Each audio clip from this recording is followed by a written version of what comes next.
Bernie Moreno, how's the Senate? Thank you guys for having me. It's an honor. I want to thank Chris for the introduction. Did you get my office? Yeah. He just said, the one I used to have, the one in Russell? Yeah. Did you find any cash or gold bars? No. Is there media here? It's a joke. It's a joke. You know, guys know. Thank you, Chris, for that introduction, and actually very proud of the work he did with us on the Small Business Committee, and Oren and everyone here in American Compass for hosting me here tonight. A couple observations of seeing someone. We really only got to serve together for like 10 days, you know, because I got confirmed pretty quickly. And by the way, the president was I got 99 out of 100 votes because the vice president at the time has seated up and filled. And the president, for some period of time, expressed great concern about the fact that I had 99 votes in the Senate. He didn't know if that was a good thing or a bad thing. But I told him recently, sir, you don't have to worry about that anymore. I don't think I'd get 99 votes now.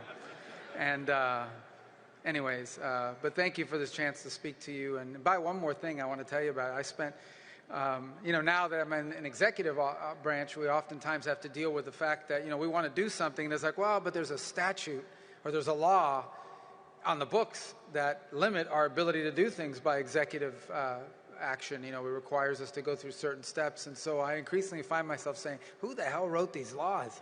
And today I was reminded it was actually me who passed a certain law that stood as an impediment to quick action. So anyways, yeah, I've grown in my appreciation for the executive branch more and more each day.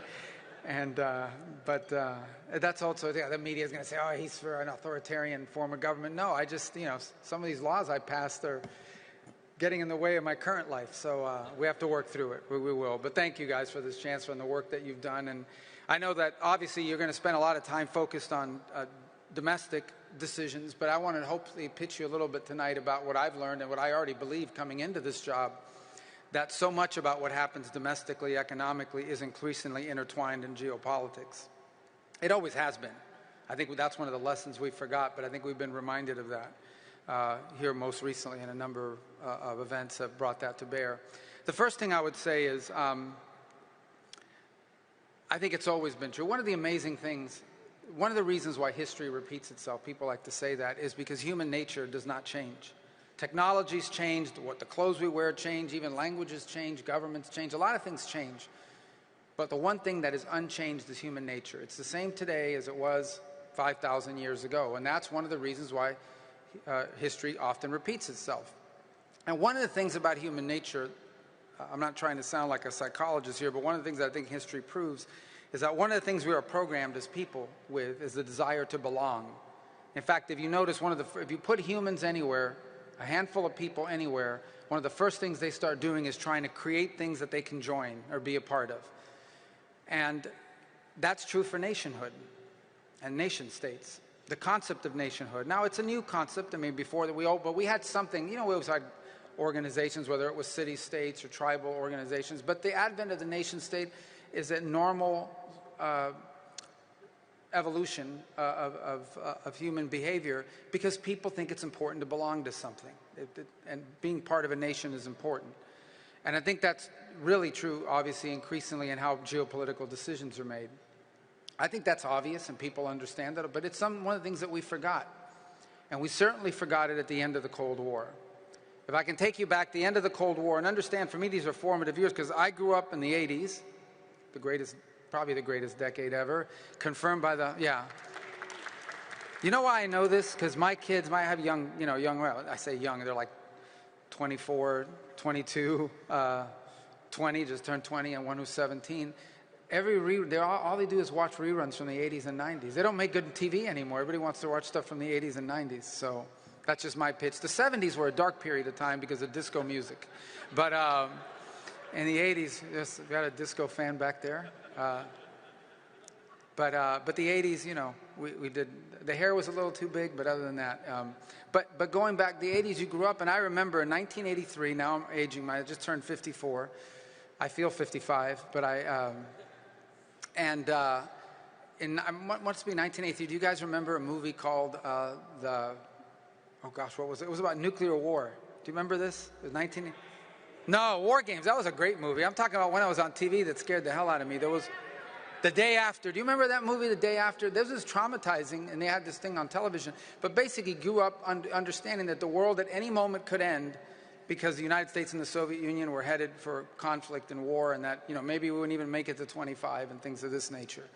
I forgot about War Games. War Games is another good movie where this guy hacks into the computer. This is an 80s hacker. This was not, I can remember the phone and the modem. And what was that actor? It was the same, Matthew Broderick. It's a great movie.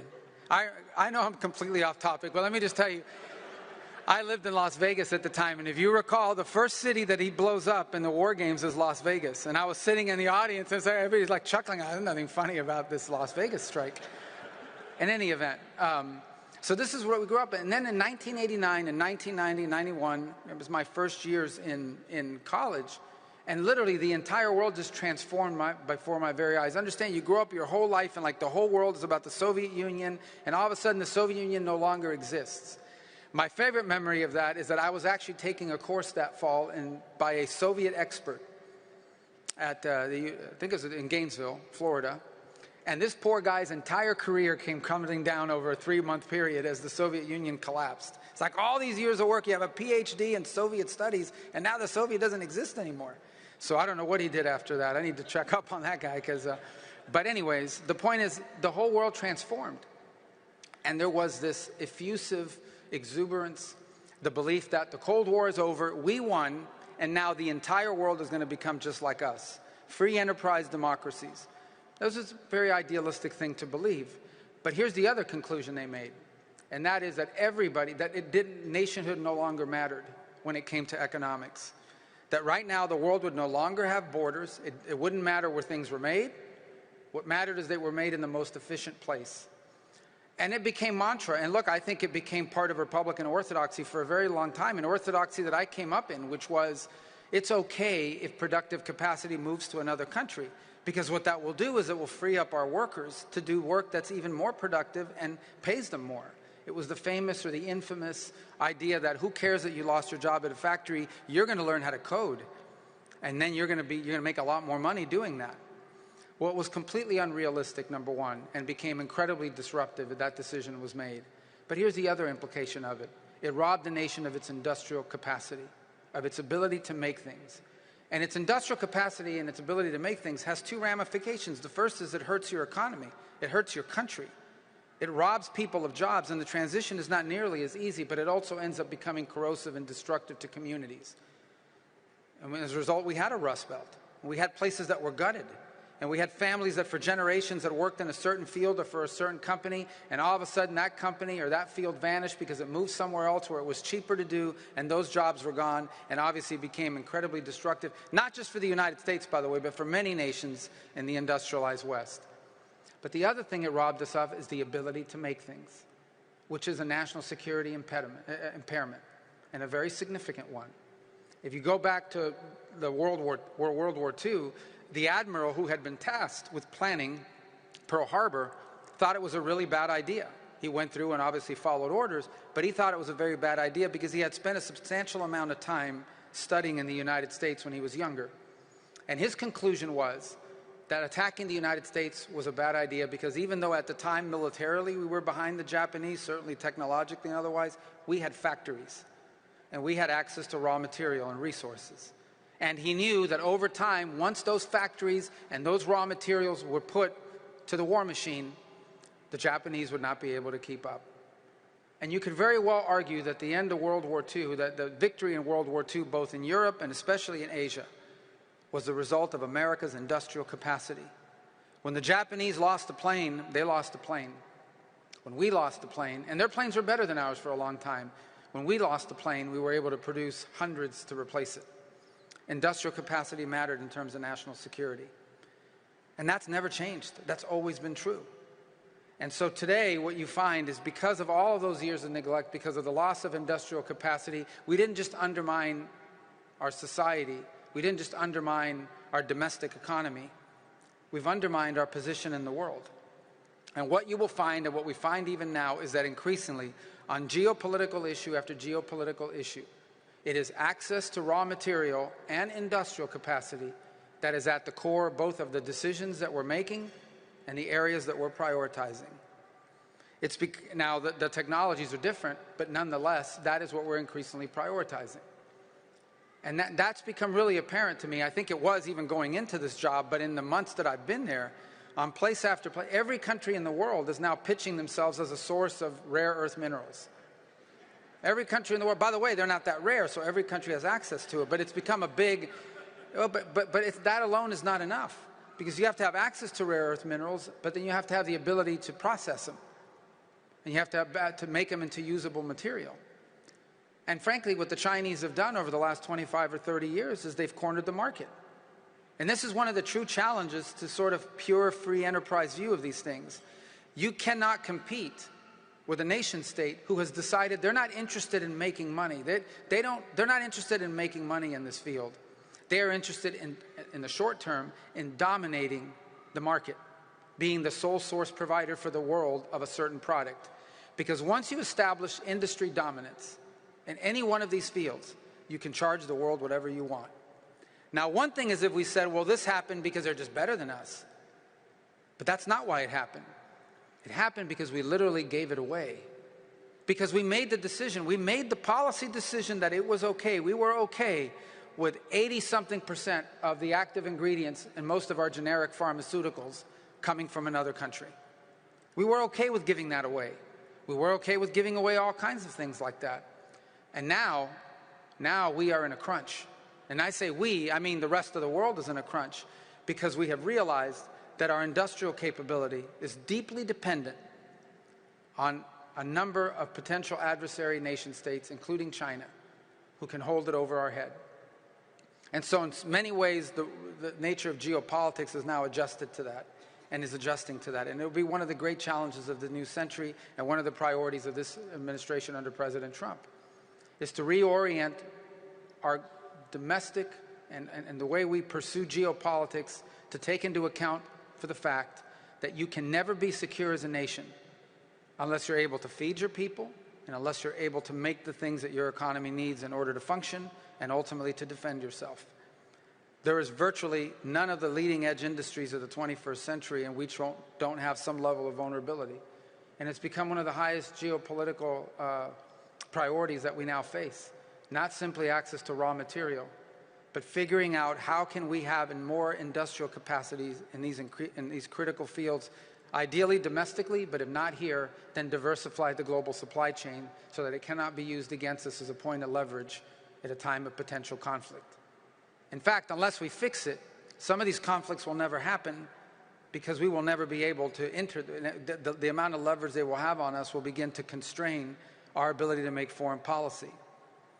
Unable to get into a tremendous amount of detail, let me just say that even as I speak to you now, there are a number of foreign policy issues in which we're having to balance what we would ideally want to do with what we may not be able to do in the short term until we fix these problems. This is a real challenge in American geopolitics, and it's one that's become a priority and goes right to the heart of the decisions that were made over the last 20 or 30 years that were a mistake and that we're now trying to correct. The other, which is more broad, but I think also ties to economic policy, is the following.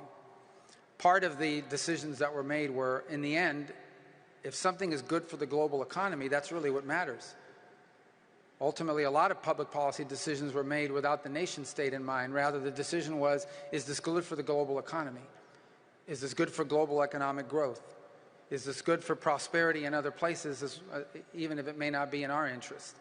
And we made those decisions even during the Cold War to some extent. I mean, we allowed nations to treat us unfairly in trade, but we allowed them to do it because we didn't want those countries to become victim to a communist revolution that would overthrow them. But then we kept it going. And so today there are multiple countries around the world that are fully developed economies, but whom we have enormous trade imbalances because they want to continue that system moving along, and that has to be corrected. But here's the final point, and here's why this is also critical, because not only did we take out nation-state interest and the national interest out of our economic policies, we also took it out of the way we made foreign policy decisions. The idea that our foreign policy, depending on the place and on the issue, should be centered and focused primarily on what is good for the United States was completely lost. Time and again, we made decisions in foreign policy because of what was good for the international order or what was good for the world. And I'm not saying those things are irrelevant, but the number one priority of our foreign policy of the United States, the number one foreign policy priority of the United States needs to be the United States and what's in the best interest of the United States. That's not isolationism. That's common sense.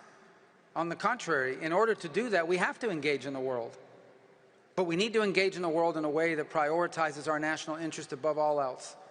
And the reason why we do that goes back to my point at the outset of this with human nature. And that is that that's what other countries do all the time. Virtually every single nation state we interact with prioritizes their national interest in their interactions with us. And we need to begin to do that again, and we're beginning to do that again, prioritizing the national interest of the United States above everything else in making these foreign policy decisions. And I'll close by saying that's where foreign policy works best. As I've said to multiple foreign leaders, including some with whom we haven't had engagements with for many years, I said the way foreign policy works best is when our national interests are aligned. When they're aligned, that's where we have incredible opportunity for partnership together. And when they're not aligned, that's where I expect them to pursue their national interests and us to pursue ours, and to do so peacefully if possible, and that's the work of diplomacy. And so I think the work you have done to reorient our thinking towards the national interests, both in our domestic economic policies as well as in our foreign policies, is critical work for 21st century conservatism. And I thank you for all the work you've provided. You've done great work. When no one else was talking about these things, when no one else was providing the material that allowed us to build public policy and challenge thinking, you were doing it. And I encourage you to continue to do it, because this is going to be the work of a generation. There's still much work to be done. We are in the midst of an important and long overdue realignment in our thinking in American politics. And it takes organizations like American Compass to drive the innovation and the thinking. And we appreciate everything you've done up to this point and encourage you to continue to do that. And one of the people who has really been a leader in this regard, someone who I actually got to know as part of this project and this thinking back when he was only a best-selling author and not even a political figure yet, is our current vice president, who is doing a phenomenal job, and someone who I've grown tremendous. My admiration for him has grown tremendously. I admired him before. I admired him in the Senate. I admire him a lot more now as vice president because I think vice presidents are just more impressive than senators, Bernie. That's how. I can say that now that I got 99 votes. I don't need their votes anymore. But the vice president's doing a phenomenal job, and I think is one of the most powerful and clearest voices in the world, really at the edge, at the leading edge of this new thinking in American politics. And it's my honor to serve with him in this administration, and it's my honor to invite him onto the stage now to speak to all of you. So thank you for the opportunity to be here, ladies and gentlemen.